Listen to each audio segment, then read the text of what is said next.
Сәлеметсіздер ме оқушылар? Бүгін біз пайыз бөлімі бойынша жиынтық бағалаудың бірінші нұсқасының тапсырмаларын орындаймыз.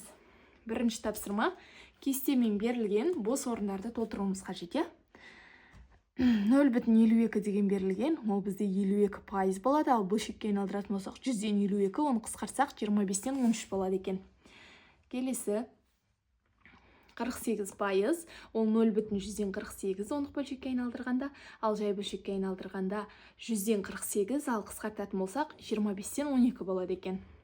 Келесі 25-тен 14 деген бөлшек берілген, біз оны ондық бөлшекке айналдыратын болсақ 4-ке көбейтейік, сонда бөлімі 100, алымы 56. Ондық бөлшекке айналдырсақ 0,100-ден 56 деген ондық бөлшек, ал 56% болады екен. Осылай бос орындардың барлығын толтырып алдық. Міне, мен кестені осында сызып қойдым, ал мынау осы кестені қалай толтырғаным, қалай шығарғаным.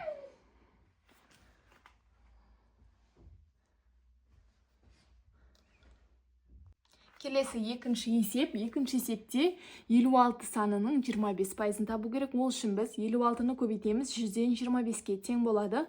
25 пен 100-ді қысқартатын болсақ 4-тен 1, сонда 56-ны 1-ге көбейтсек 56, бөлімінде 4, 56-ны 4-ке бөлеміз, тең болады 14-ке. Сонда 56 санының 25%-ы 14 болады екен.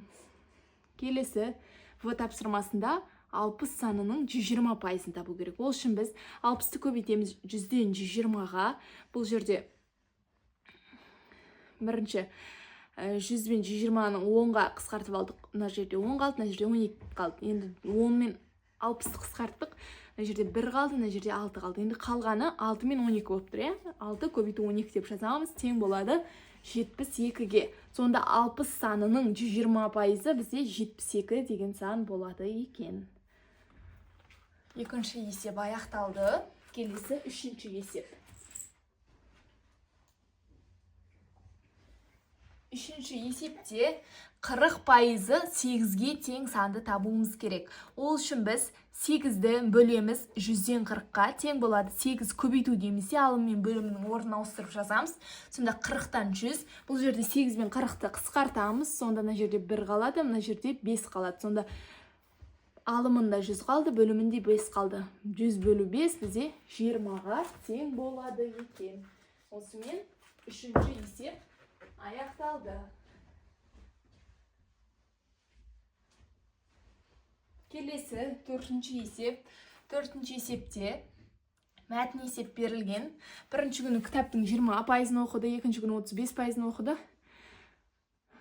Енді бірінші күні қанша бет оқыған табуымыз керек.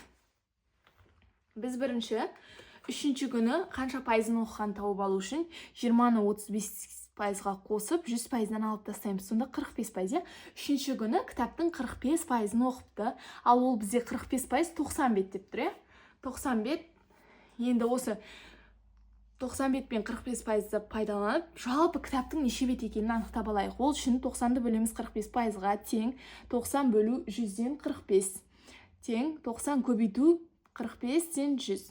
Тең болады, мына жерде 45 пен 90 қысқартамыз, мына жерде 1, мына жерде 2 қалады. Енді 2 көбейту 100 қалды, ол бізде 200. Яғни кітаптың барлық беті 200 екен. Ал бізде сұрақ бірінші күні неше бет оқыды деп тұр.